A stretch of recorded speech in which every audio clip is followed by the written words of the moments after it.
迷魂阵。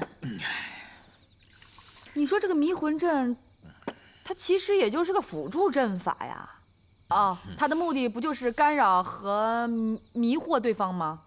它要是后面没有别的阵法，它也起不到杀伤作用哈。啊！姑娘用兵太狠了。这迷魂阵后面跟了一个什么阵，你知道吗？朱雀阵。你知道什么叫朱雀阵吗？不知道吧？这朱雀阵就是几百名弓箭手站在支架上面，万箭齐发。哦，来，咱不管他了，不管这些，来，喝酒。喝酒。好酒量啊，小王爷。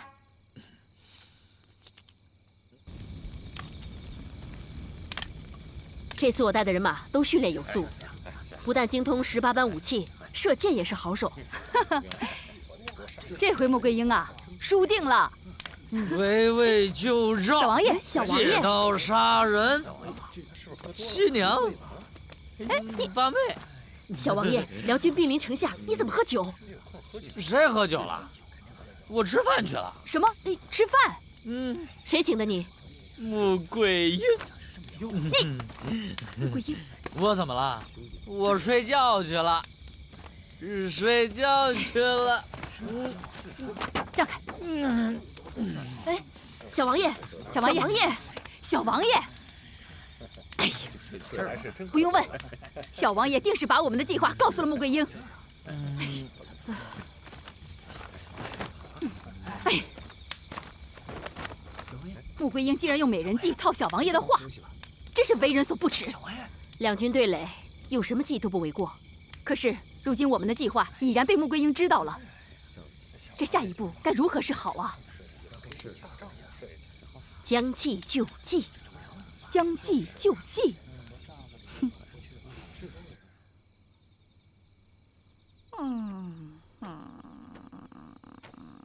桂英，你吃过饭了？还喝了酒呢。你和谁喝的酒？小王爷呀。你怎么跟他喝酒啊？我从小王爷那儿啊，套出了姑姑跟婶婶用什么样的阵法。你太不正大光明了。我怎么不正大光明啊？我跟姑姑婶婶作战，那如同辽军作战一样。兵法上怎么讲的？不用奸计不胜。这个难道你忘了不成？走。哎，你知道你姑姑用什么样的阵法吗？你想都想不到。什么阵？迷魂阵后朱雀阵，够狠吧？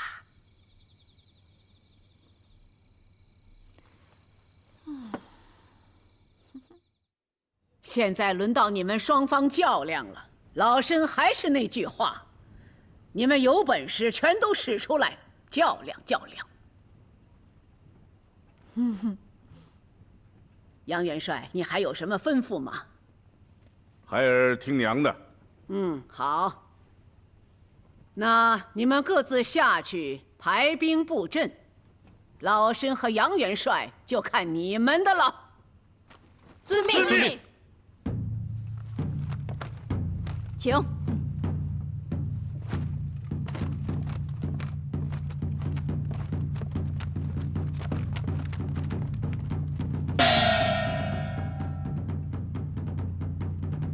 二位还有何建议啊？没有，就按预定方案实施。那八妹就当仁不让了。穆桂英聪明过人，我决定先给她来个迷魂阵。等等，他们都知道这个阵法了，怎么还用？小王爷，这个你就不用担心了。哎呀，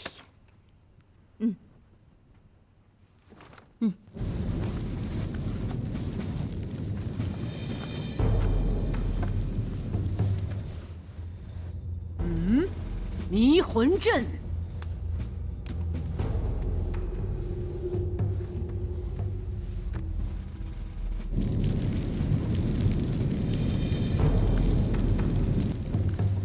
穆桂英一时很难判断对方使用什么阵法，而且心烦意乱，兵将也会不寒而栗呀。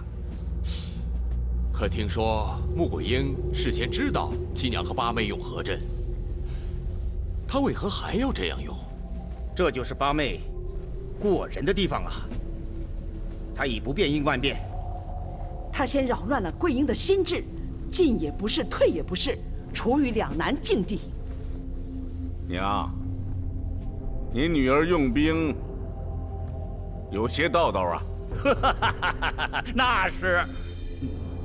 八妹聪明嘛。我们不受她干扰，正直向前。好，不要与之展开激战，就做出使用朱雀阵的样子就行了。好。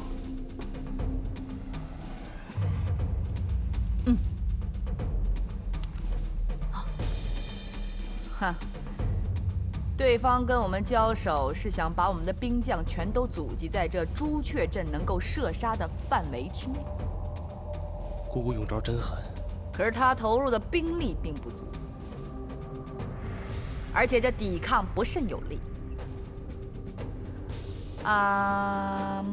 彩云，不跟他玩了，向后迂回。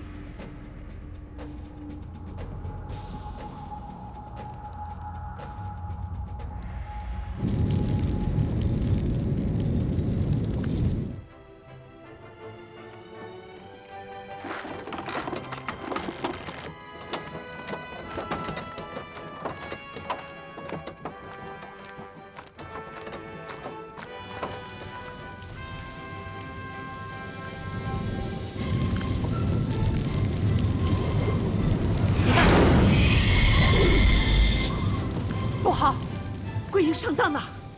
七娘八妹摆的是白虎阵，那个虎尾马上就要横扫桂英和宗保了。桂英虽然聪明，但毕竟不如八妹老了，兵败已成定局。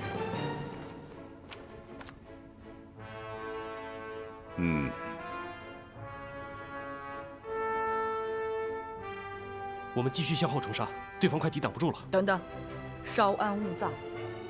他使用的是白虎计，你要再攻的话，可就中计了。攻击虎腰。对呀，带兵向侧翼攻击。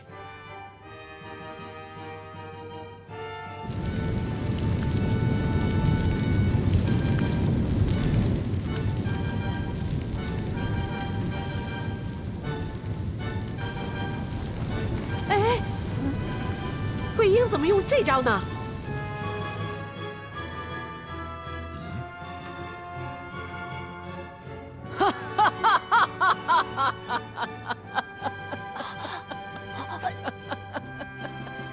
穆国，计时结束。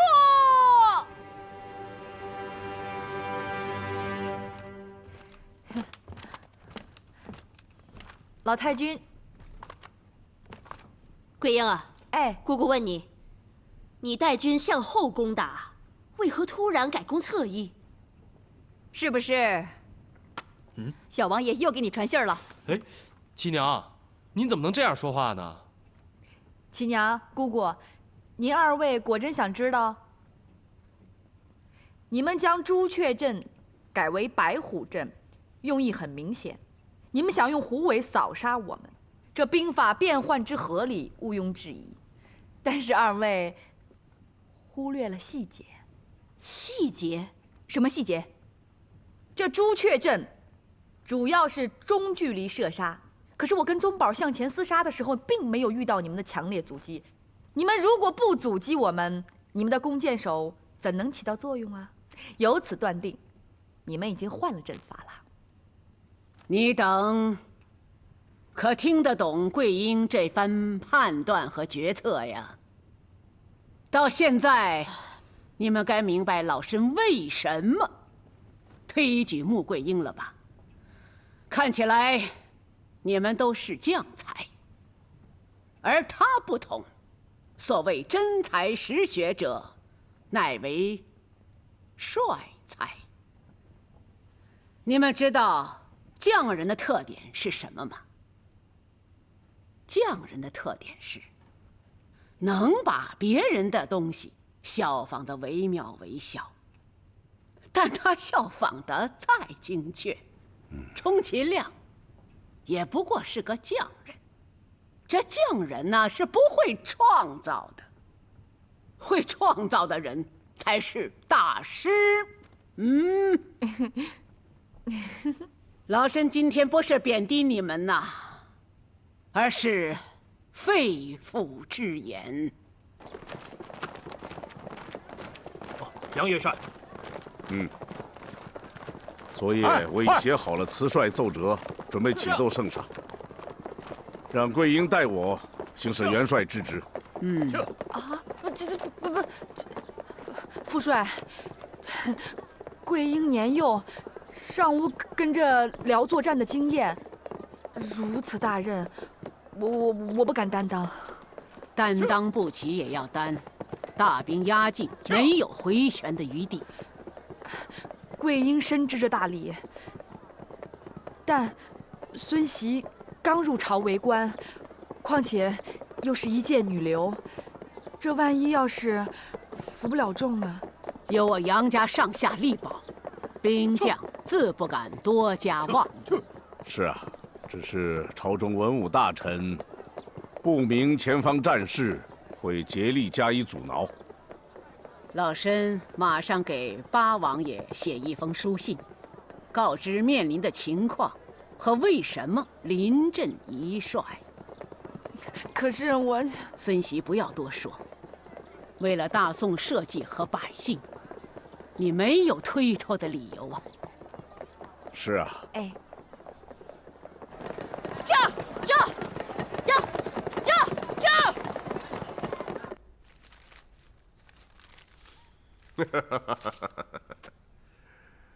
让一个黄毛丫头去挂帅领兵打仗，滑天下之大稽呀！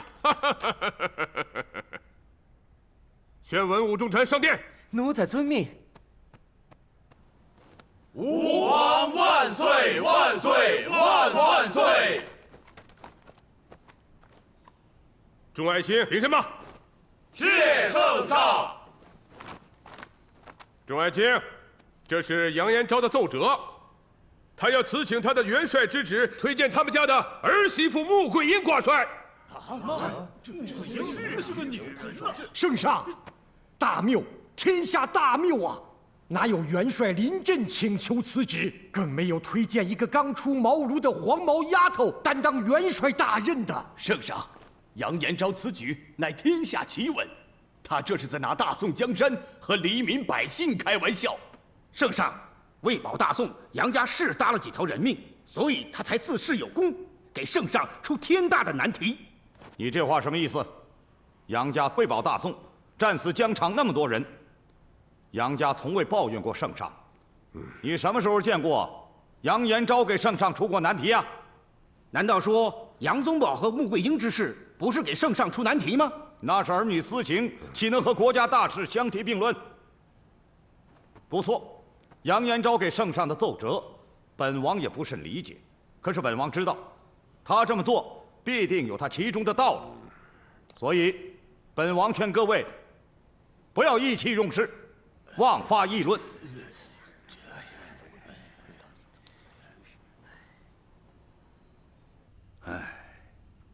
真乃天有不测风云。原以为萧元帅用不了多少时日，便可歼灭杨家军。我们的粮草运到那里，便可庆功设宴，犒劳萧元帅。可没想到，杨延昭推举穆桂英挂帅。什么？穆桂英？是啊，虽然他不是萧元帅的对手，可他毕竟为萧元帅所不熟悉，会带来一定的麻烦。依末将看来，穆桂英不仅仅能带来麻烦，他还能和萧元帅抗衡一二。笑话，他是有些鬼点子，可大军对阵怎么摆阵，怎么用人，他想得出来吗？再说，萧元帅独创的天门阵法，他一个乡村丫头，如何能破解得了啊？既然这样，那监军，您尽可放心了。不，他带来麻烦总归不如没有。再说，我等投靠了辽军，得有作为。除去穆桂英，到时候封官要爵就有了砝码。狗急了还跳墙呢，兔子急了还呲呲牙呢。监军，你不可再犹豫了。一介武夫，猪，蠢猪！唉，监军，那你帮我想一想，该如何是好？唉，你先别随本监军前往押运粮草了。反正咱们是能拖则拖，你马上回汴梁告诉他们，沐雨之女挂帅，国将不国，不但辱没了众朝臣，还是龙颜大失。你就说，庆楼押运粮草不能同各位面议，为了国之威严，务必力阻穆桂英挂帅。好，遵命。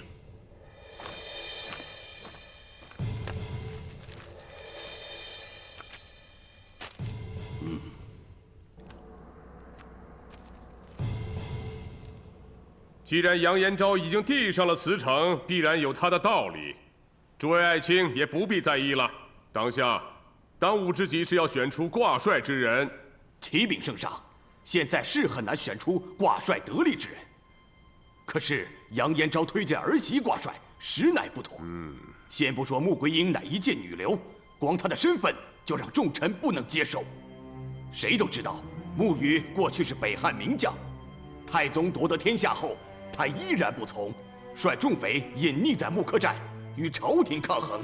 他闺女穆桂英挂帅，岂不乱了朝纲？圣上，穆桂英挂帅乃天理不容。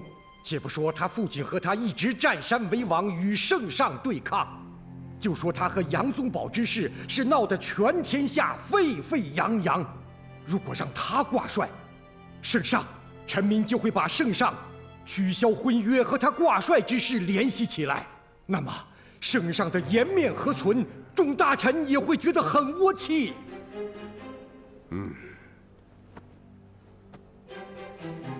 二人的议论代表了不少大臣的意见，可本王认为，大病压境，当务之急是考虑如何预疗。至于穆桂英的身世和她与宗保婚事造成的影响，是次要的事了。一个是西瓜，一个是芝麻，我们要哪一个，不言自明。杨延昭乃将门之后，他戍边几十年，身经百战。现在，他请辞推荐穆桂英，难道众臣就不想想为何？我们可以推测，杨延昭之举，正是看到了穆桂英有可能与萧天佐抗衡，所以才向圣上递上了辞呈和推荐的奏折。圣上，杨延昭举荐，难道没有违亲嫌疑吗？杨延昭乃正人君子，他绝不会任人唯亲，推荐自己的儿媳。再说了，穆桂英一旦挂帅，仍然担当不了重任，他杨延昭将承担何等责任？弄不好还搭上了儿媳的性命。不管怎么说，穆桂英从未显出她的才能，究竟她如何用兵，我等尚未知晓。对于她，你们不甚了解，可本王知道，他确实有非凡的才能。要不，杨延昭和佘太君就不会推荐他为帅。那就听八贤王来说说他的过人之处吧。他的才能，大家还不熟悉。可佘太君身经百战，用兵如神，可他在木柯寨却被穆桂英挫败。什么？杨延昭大家更了解，可以说在这之前是公认的常胜将军。可他也被穆桂英擒过。这些事，本王本不想说，可事情迫在眉睫，不得不说。圣上，不管怎样，让穆桂英挂帅乃操之过急。如果他真有才能，可以让他辅佐杨延昭。众大臣可以想想，杨延昭已经3败于萧天祖，他坐在帅位上受穆桂英指使，不但自己难堪，众将官也会尴尬。那杨宗保呢？杨宗保也是咱们大宋出类拔萃的将才。对，他是个将才，可是将才不是帅才。他和穆桂英几次交战都败了，让他为帅，当然不如穆桂英。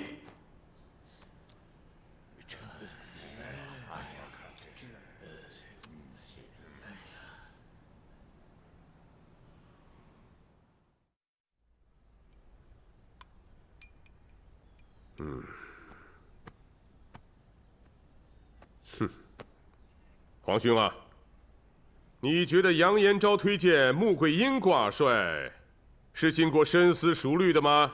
圣上想想，天波府那些夫人，哪个不是久经沙场、精通兵法？他们的作战经验都比穆桂英多。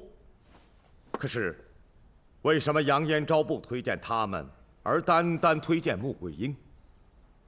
就算杨延昭识人有偏差，可佘老太君不会看走眼吧？他早年跟杨继业在疆场驰骋几十年，经过多少战事，阅尽多少沧桑，挂帅这样天大的事，他怎么会有疏忽呢？你说的有道理啊，但是朕还是下不了决心呐。还有女人挂帅带兵，历史上没有啊。再说她毕竟曾经是草寇之女，让人听起来匪夷所思啊。圣上，有些事是不合常规，可是辽军已经威胁到汴梁，再谈循规蹈矩，岂不误了大事吗？朕不能让杨延昭辞职，让穆桂英辅佐他，是形势的发展所定。如果穆桂英真能担此大任，再考虑他挂帅不迟啊。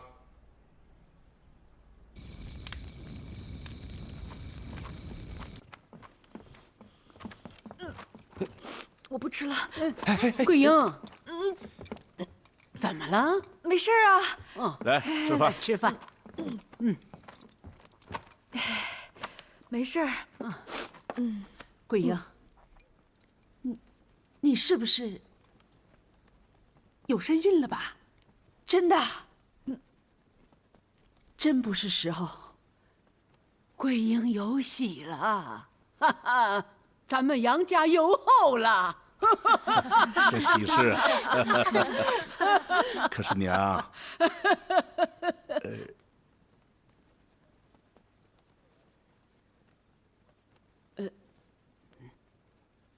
吃饭啊，吃。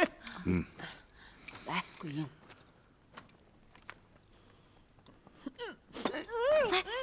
小姐，小姐，吃点吧。什么都不吃，那哪行啊？来，怎么也得吃一点。我不想吃。来，他怎么能吐得这么厉害呢？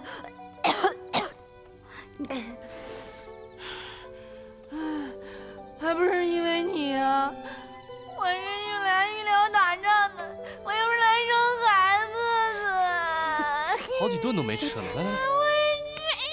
哎，行行行，不吃也行，慢点不吃也行啊。真的不是时候。且不说圣上准奏桂英为帅，得下多大决心，还要力排众议。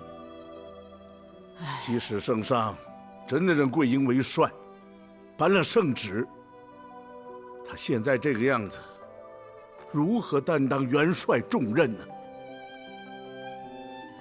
桂英怀孕之事，不能让任何人知道。报，元帅，圣上派人来了。圣旨到。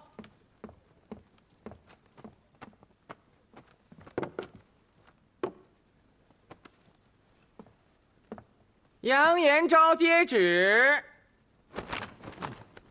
臣杨延昭接旨。大敌当前，杨延昭理应尽元帅之职。至于推荐穆桂英之事，先不准奏，但允许穆桂英辅佐杨延昭行使元帅之职，钦此。臣领旨，谢圣上。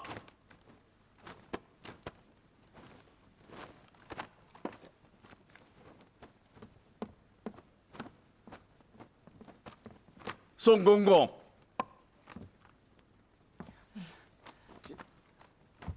娘，这元帅，这样也好。桂英突然有喜，无法担此重任，我想圣上安排甚是合理。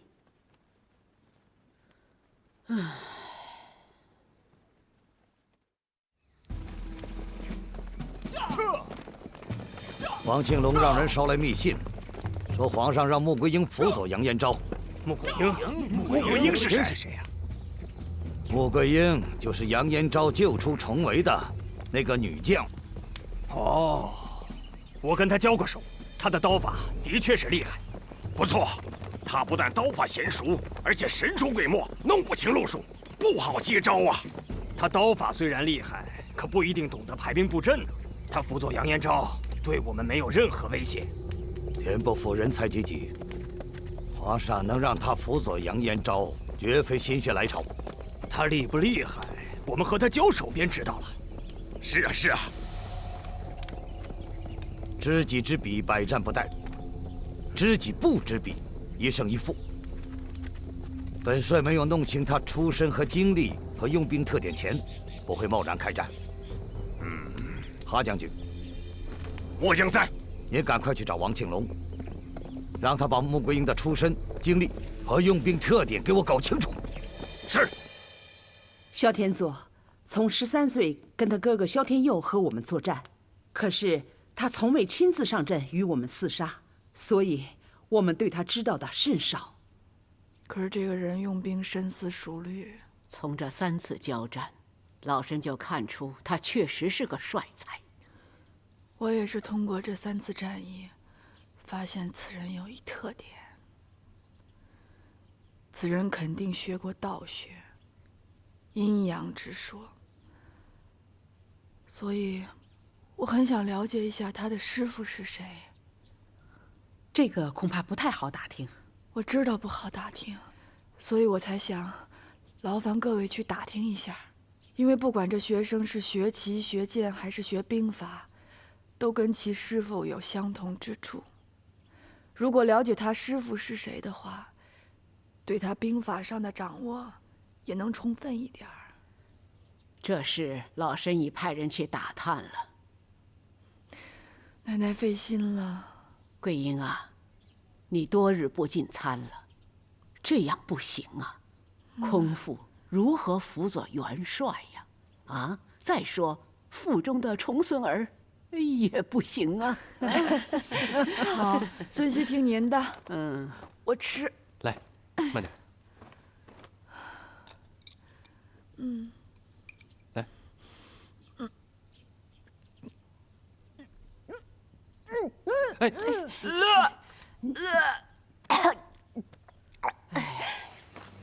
亏了监军事先给几位大臣打了招呼，要不是他们，皇上头脑一热，真有可能拜穆桂英为帅，那萧元帅灭宋就不会那么顺利了。走，走，怎么回事？禀报苏御史，有个商贩愣说是王监军的同乡。3馆交战之地，哪有什么同乡？轰走！怎么着？我说你不是吧？走！慢，王监军，我是你同乡啊！你出来！等等，苏大人，此人往来南北贩卖皮毛的小商，当年在黄河岸畔确有小婿呀，您不会忘了吧？哦，果然是同乡啊！押运粮草责任重大，你坚守岗位，本监军口头嘉奖。谢苏大人。请。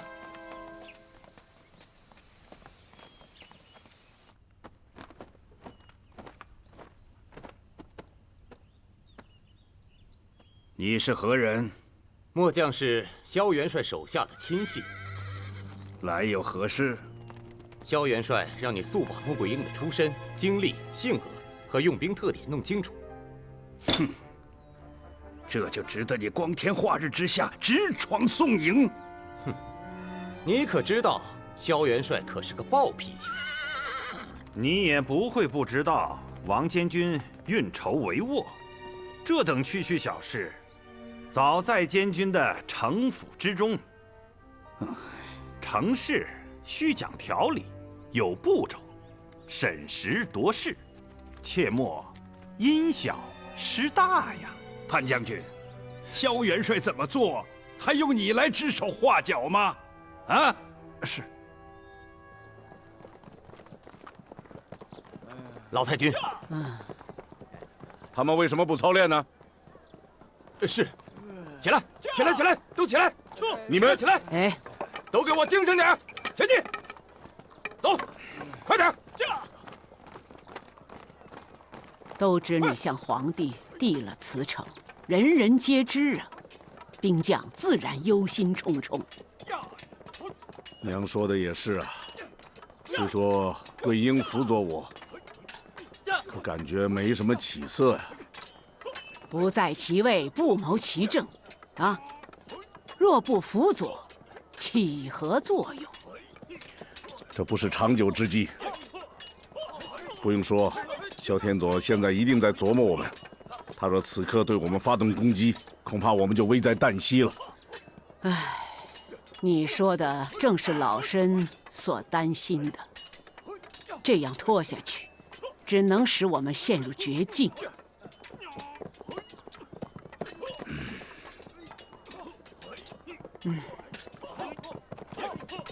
石虎镇、长蛇镇、太阴镇。小姐，朱雀镇，你还是好好休息吧。那么些天没吃饭，把苦胆都快吐出来了，洗都洗不掉。别打岔，别打岔。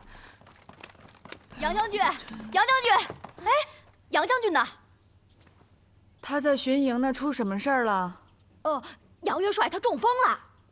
我不说了，我不说了。站住！他怎么会这样啊？你还是好好休息吧。彩云，快带我去。这奶奶。杨元帅，少夫人来看你了。别扶我，别扶我，小姐。奶奶，我爹他爹。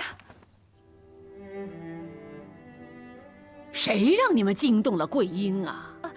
我去找少将军，少夫人非得跟着来。奶奶，我爹他怎么了？元帅心事太重，是旧病复发。上回元帅犯病啊，就差点要了命。爹，都怪桂英不好，不能助您啊！要是桂英，扶他回去。小姐，走。哎呀，没事，行。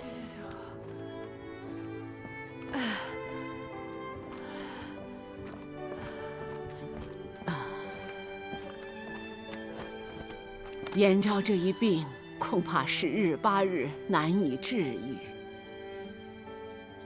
这可如何是好啊！娘，元帅这病，我们千方百计也要找郎中治一治啊。事到如今，为了大宋社稷和百姓，想方设法也要治愈他的病。娘，万一有不测呢？哎，大战在即呀，这可如何是好啊！老太君，爹爹病重，国难当头，您就让桂英挂着元帅之职吧。桂英啊，我的好孙媳，奶奶知道你有这份孝心，可你有孕在身，如何能长得起这帅印呢？请奶奶放心，桂英就是死，也要挂着元帅之职。小姐，小姐，娘，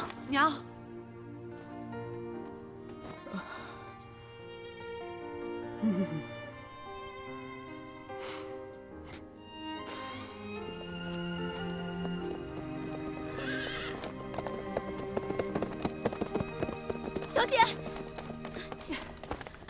小姐，你要干什么？别，小姐，让开！小姐，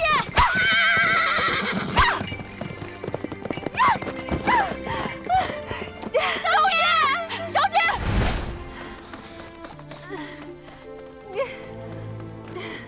哎呀，快走！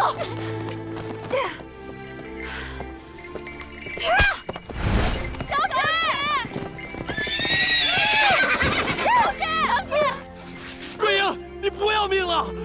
你怀着我们的孩子，你知道吗？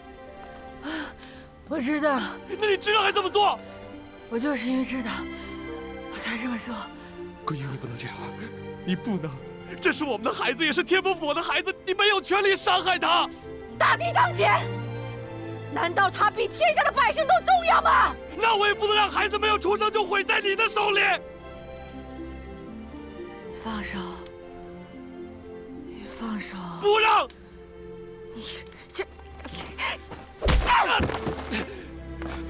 站住！桂英！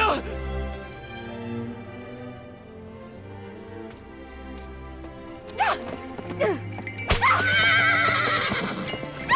姐！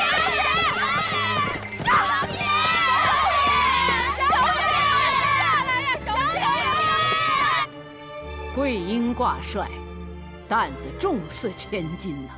虽然他是你们的小辈，但老身要求你们对桂英唯命是从。你们如果哪一个稍有违背之意，我对他绝不留情。奶奶，奶奶，奶奶，宗宝，你快去看看桂英。怎么？啊？走。桂英，桂英，桂英，奶奶，桂英啊！桂英，桂英，桂英，小姐，小姐，小姐，请您回帐吧，请您回帐吧。桂英啊，桂英，小姐回去吧，求你了，求你了，求你了，小姐，求求你了，小姐，请您回帐，小姐，请您回帐吧，小姐，回去，小姐，回去吧，回帐吧，小姐。宗宝，我对不住你。杨延昭不可能中风啊，他没有过此病的前史，老家伙身子骨硬朗着呢，突然发作，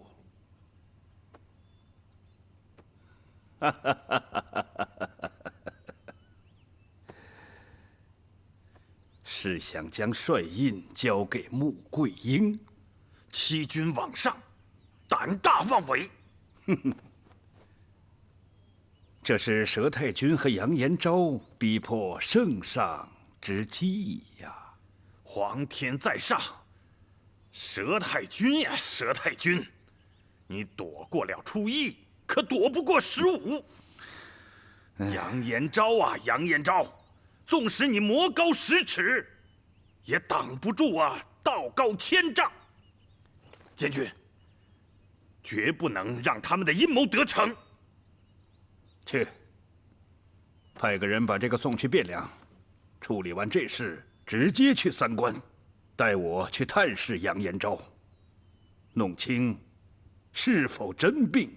潘冲，明白？明白才怪。鸡一嘴鸭一嘴的，动不动就乱嚷嚷。别忘了你姓潘。哎，对，冲动是魔鬼。明白就好。明白才有明天，明白才有江山。学生铭记恩师的教诲，铭记终身。我这就去办。去吧。哎，等等。杨延昭问起粮草之事，你如何回答？学生就说：王监军正克服艰难险阻，向边关接近。去吧，告辞。哼，冲动是魔鬼。哼，我看你就像个鬼。